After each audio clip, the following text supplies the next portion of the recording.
In New York City, one person is dying of an overdose every 4 hours.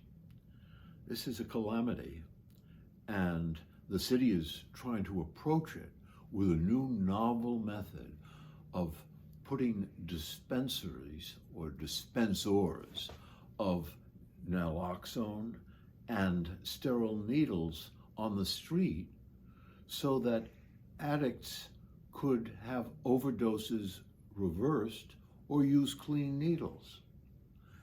This is ridiculous, and it only shows that our government people do not understand addicts and do not understand addiction. What we need are ways of engaging addicts so that they come into comprehensive treatment and change their lives. Not that we provide an overdose kit. I'm not against helping people out of a crisis, but this is not thought through, and it is not going to help this desperate situation.